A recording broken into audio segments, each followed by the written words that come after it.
Hi students. So welcome to our second class.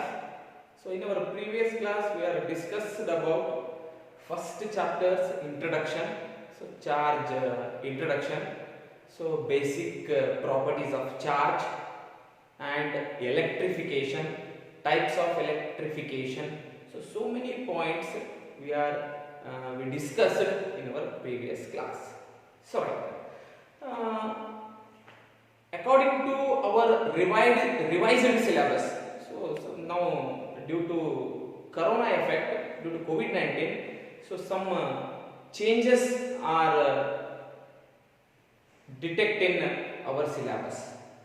So according to our revised syllabus, now we are going to discuss our continuation of first chapter. So many topics are deleted. So all chapters are there, but in all chapters, so some topics are going to be deleted already. So revised copy is also available in our groups also, right? So here our next topic is Coulomb's law, or it is also called as Coulomb's inverse square law. Coulomb's inverse square law. So here this Coulomb's law is very important, because this Coulomb's law asked in our annual examination March 2014, June 2015, March 17, 18, 19 and 2020, this year also. So here, so then what is Coulomb's law here? So see, the electrostatic force between 2-point charges is directly proportional to the product of the magnitude of the two charges, and inversely proportional to the square of the distance between them, and it acts along the line joining the two charges. So here see students, the electrostatic force, we already know force, electrostatic force. So this is force between 2-point charges. Now I am going to take 2-point charges.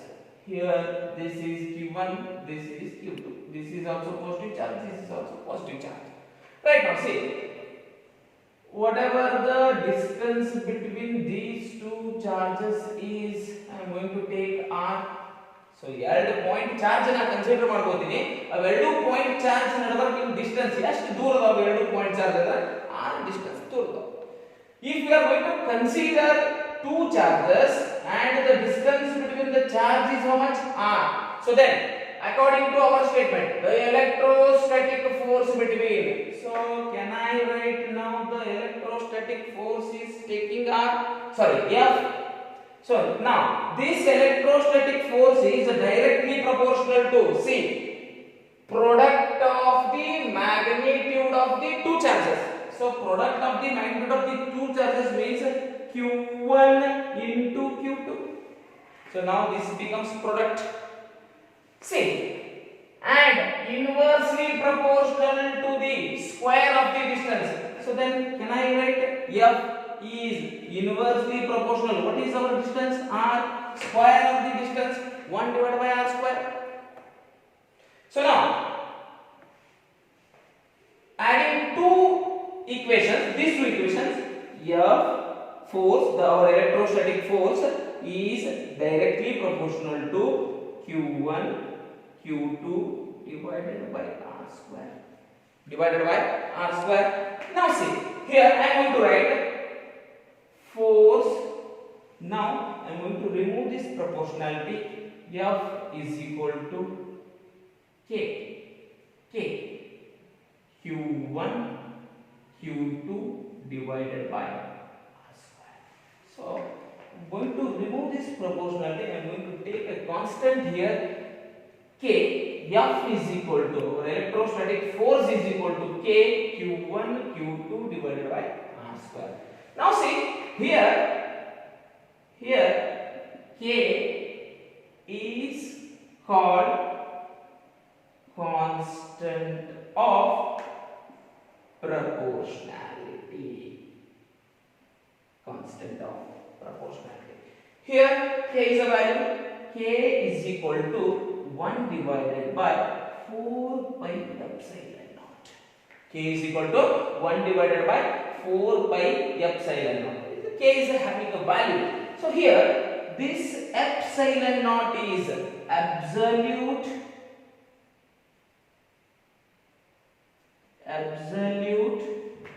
permittivity of free space. Absolute permittivity of free space, or we can also say air. We can also say air. Here epsilon naught is having a value that is 8.854 into 10 raised to minus 12 into 10 raised to minus 12. Now see, can we define the unit of this absolute permittivity of free space? Now see, here where it is, now I am going to write F is equal to 1 divided by 4 pi epsilon naught Q1 Q2 divided by R square. Now what we want? Epsilon naught. So epsilon naught is equal to, I am taking like I am taking here it is, so 1 divided by 4 pi F Q1 Q2 divided by R square. Now can I write? See, 1 divided by 4 is constant, pi is constant, F means newtons, Q1 Q2 coulomb square, R means the distance is in meters, so meter square. So can I write epsilon naught is equal to, see, coulomb square, take n upside, so force upside, per newton per meter square. So this becomes our what? Unit of epsilon naught. I am going to write, see, coulomb square per newton per meter square. So this is our epsilon naught value. So here epsilon naught value is absolute permittivity of free space or air. Right.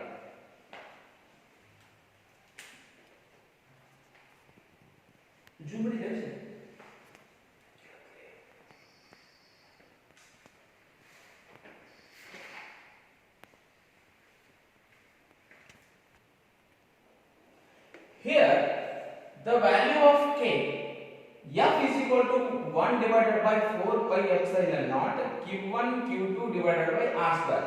Here this complete means what? K. So here see, k is equal to, can I write 1 divided by 4 pi epsilon naught? So then it becomes the value of k, or the value of this complete 1 divided by 4 pi epsilon naught, 9 into 10 raised to 9. 9 into 10 raised to 9. So then again, what is the unit of this one? What is the unit of this one? We can this one also we are going to find out easily. See how? F is equal to k Q1 Q2 divided by R square. See, I am going to take k live here only, right? So F already is there. Take R square upside, Q1 Q2 coming downward, Q1 Q2. Now see, here can I write force means Newton, R square means meter square, Q1 Q2 means coulomb square. So then can I write Newton meter square per coulomb square? Newton meter square per coulomb square. So now we got the unit of this value also. This value also, right? So here this is the value of k. The k is 1 divided by 4 pi epsilon naught.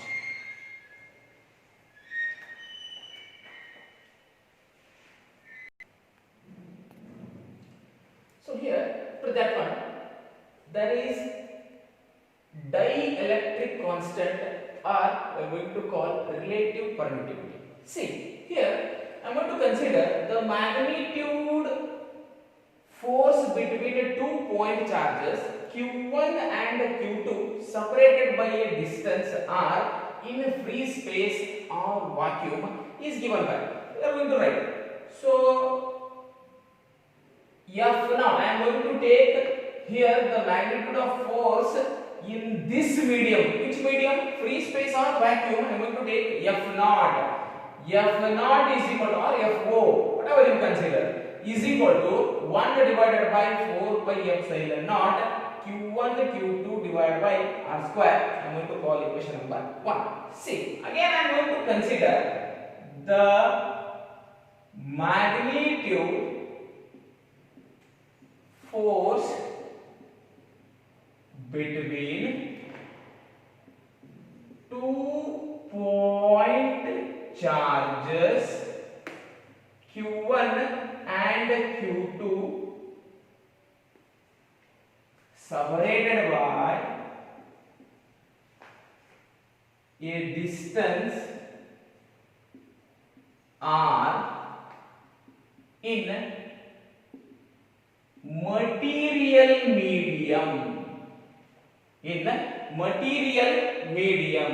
So that is I am going to consider Fm is equal to 1 divided by 4 pi epsilon naught Q1 Q2 divided by r square. I am going to call equation number 2. See, here epsilon naught is there.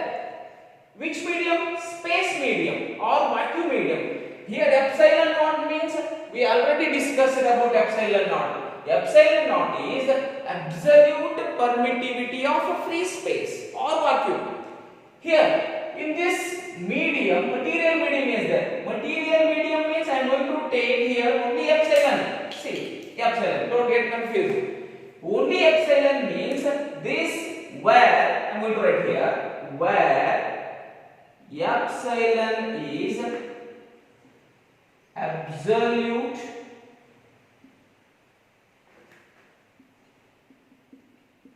permittivity of intervening medium. So here this medium is changed, this medium is changed. This medium is free space, this medium is intervening is middle one medium. So right, we are going to consider here two mediums. So two charges taken in two different mediums. Now I am going to write. So dividing equation number 1 divided by 2. See, I am going to write Fo divided by Fm is equal to, so what is our Fo? 1 divided by 4 pi epsilon naught Q1 Q2 divided by r square. Again here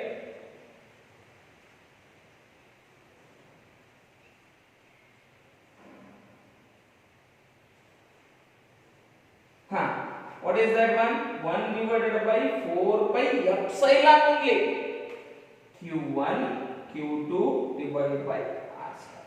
So now see, 4 get cancelled, pi get cancelled, Q1 Q2 r square, Q1 Q2 r square. What is our remaining term here? See, Fo divided by Fm. Here epsilon, see, already this is 1 divided by epsilon. Already this is epsilon. So this becomes epsilon divided by epsilon naught. Epsilon divided by epsilon naught. Here this is called relative permittivity. Here this relation is called relative permittivity, or this is also called K, capital K, or we are going to call dielectric constant. what we told relative permittivity. Relative permittivity. See, in this relative permittivity, the two charges are taken in two different mediums. So one is in free space, and one means what? Two charges taken separated distance in one medium. Again, the same two charges taken in another medium. If we are going to divide equation 1 divided by 2, we are taking another relation, another medium we got, that is dielectric constant, or it is also called relative permittivity. Relative permittivity.